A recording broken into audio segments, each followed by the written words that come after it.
Hi, it's Joanna here. It's the end of week 2, so I have to report to you what's happened.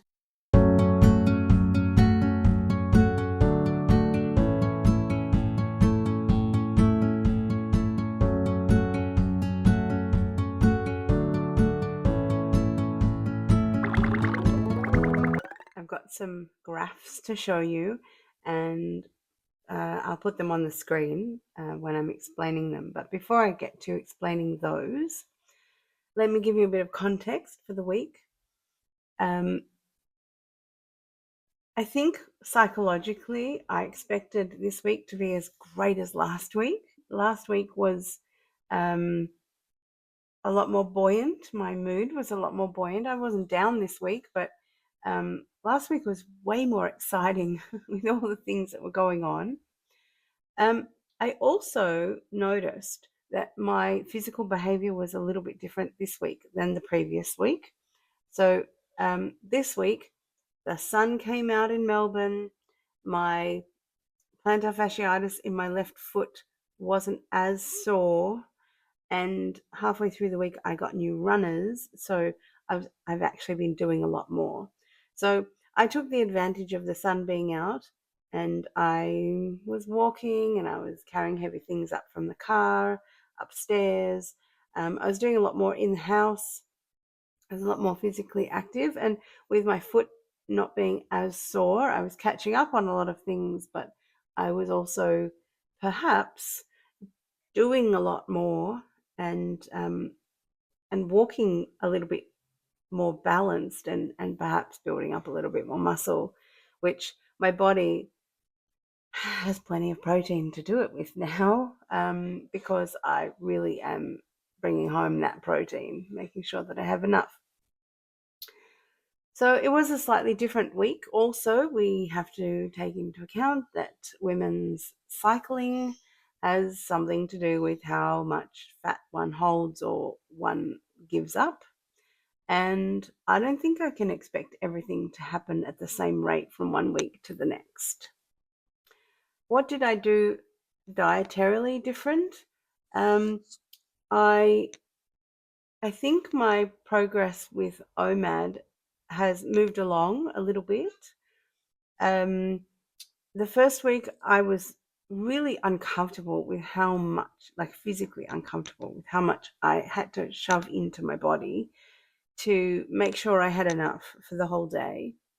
I sort of decided to not go so hard with so much, and I looked at measuring. I measured the amount of protein that I need to have as a basic amount, and if I want, I can go above it. I don't particularly want to go above it because there is this thing that I'm trying to achieve via being in ketosis and doing about 23 hours of not eating per day, which is called autophagy. And autophagy is not just the breaking down of the old structures that are no longer necessary, it's the recycling of them. So once they are broken down, if they're too broken, they get turfed. And if they're able to be reused or recombined into something else, then they will be. So sometimes eating way over the basic protein amount that my body size shape requires is, I don't know, it's like fuel for the fire. It's not giving my body enough of an incentive to recycle, and I have a feeling that my body might jump into using that protein for fuel, because I do have a lipidemic body, and the lower my body fat stores go down, the available fats, my brain might be thinking, well, oh, we don't want to use all of them up because, it's my brain's not recognizing the fat cells that are in the lipidemic tissue as available fuel because they're not that available. So this is a little bit of a conundrum when you have lipedema and you have obesity and you're trying to attend to quite a few things at the same time. And basically, my goal is to judge how my health is going, not by the scale weight, although it's a pretty good metric, but by what I can get done in a day. How clear is my mind every day? Can I walk faster around the park? And I certainly have been this week, and really thoroughly enjoying being able to walk fast enough so that I can break out in a sweat. Say in the last third of the walk, my body is really, really cranking. And I love that. I love that so much. And yeah, I'm not sure if OMAD is the thing for me. I've still got to give it another few weeks. I've got to go a whole cycle to see the patterns. I am now doing my one meal for breakfast, because even though I cut out breakfast and I was doing the big lunch, then I had one day where I didn't eat beef as part of my proteins. I had fish and eggs, and I had a lot of it, but I woke up the next day, I was really hungry. So I had beef because I knew I needed beef. And so I had a really big meal for breakfast because I was really ravenous. And that was my one meal. And I kind of figured from that experience, if I'm hungry in the morning, best I eat in the morning, because that's when, I don't know, my self likes to eat. And then I just get a whole lot more done during the day because I don't really have to go into the kitchen and do anything. And then when I go into the kitchen around 3 o'clock ish to feed the dog after we go for our little afternoon walk, and then I feed him, then I see the dishes, and then I contemplate what's in the fridge for tomorrow, and I prepare a few things, but I don't eat. It's kind of enough just looking at all the proteins. I'm kind of sick of them. I don't want to interact with them. So um, if I can do that, then I know I did eat enough in the morning. And if I am feeling like I would like just a little something to calm my nerves towards the end of the day, I will have some bone broth. And that seems to be, does the trick. It's all good. Okay, how about some stats? Everybody likes numbers, probably except me. So there's a couple of things that my Clever Little Scales app tells me that I thought would be interesting to start reporting on. All right, let's have a look at the difference between what the app is saying was the situation on the 2nd of August and now on the 17th of August. So on the 2nd of August, we have 48.6% muscle. And on the 17th, which is today, 49.3% muscle. This is a positive. This is a win. Okay, let's have a look at the fat percentage. It was 48.8% fat, and it is now reading as 48.1% fat. Well, I think that's a win. I'll take that. And guess what? I have the same amount of bone, 2.6%. So that's good. It's always good. The other thing that's interesting before we get to the weight, excuse my squeaky chair, is it has a visceral fat index that it tracks your visceral fat. Now, I honestly don't know how accurate these scales are, but if something is shifting, then however accurate the measurement is in the first place, it's the same accuracy. And the change between the two tells you in which direction you're going. So, visceral fat is now at 5.5. It started at 5.7.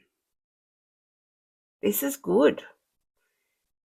In 2 weeks, I've gone down 0.2 in visceral fat. Now, I did have a look in the behind the scenes notes and things in the app. And between 3 and 5, so the measurement is between 0 and 20, and between 3 and 5 is the normal range. So I'm just outside of the normal range, and this is to be expected because I am suffering from obesity as well as the lipedema. But the visceral fat is to do with the obesity and the fact that I had fatty liver and the fact that I've had anxiety all my life and the fact that I used to be a smoker and all these little things. But the change between 5.7 and 5.5 just in 2 weeks is really, really positive. And it's something that, I don't know, kind of happened without me doing anything. This carnivore caper feels like I don't really do anything out of the ordinary. So that's a bonus.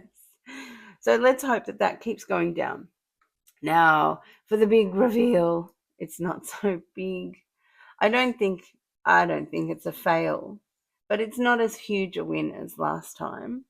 So last time I reported, I think it was 2.3 kilograms. I can't remember. Now, but I have now lost 3 kilograms in total, and that converts to 6.6, I think. Yes, 6.6 pounds in 2 weeks. And that's probably more what I'm looking at long term. So the weight that I lost in the first week, maybe there was a bit of fluke in there. I don't know. It was the first time that I was doing OMAD, so my body might have had a little, oh, where's the food? And now it's sort of calmed down, and I may have to attend to that. So we'll see what happens next week. I don't mind really these results.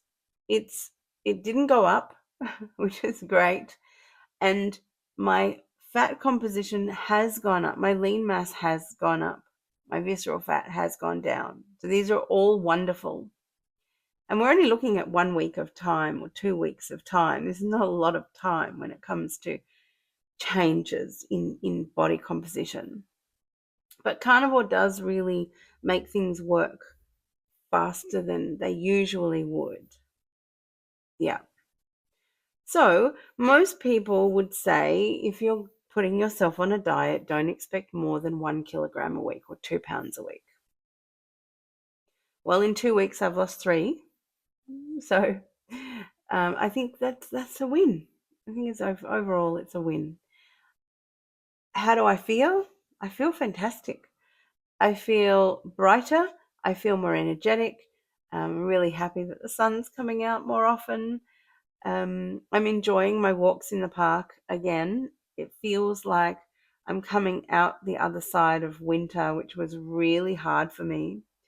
I couldn't walk very well because of the plantar fasciitis in my foot, and I had a lot of pain. And any kind of pain signal is going to tell your brain to just not function. Don't just hold on. We don't know what's going on here. So I have been suffering with a lot of pain in my foot, and it's getting less and less and less. And I think going off dairy has helped a lot with bringing down systemic inflammation and allowing it to heal. And the new runners are really helpful too. They're quite spongy and more comfortable. So, on with the show. Nothing really is going to change.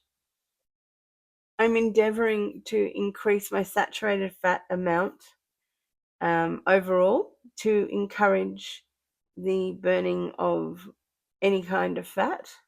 I use my sauna blanket each morning.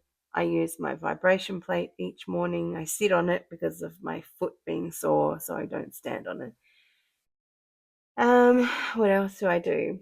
I do a bit of gentle stretching in between those two, and I go for a walk for at least an hour in the park, and I'm now able to walk well enough and fast enough to get the sweat going in my body, which is really wonderful. So more of the same, and feel free to give me advice if you want to. And I think it's a win. It's not a fail. I think it's a win, not a fail.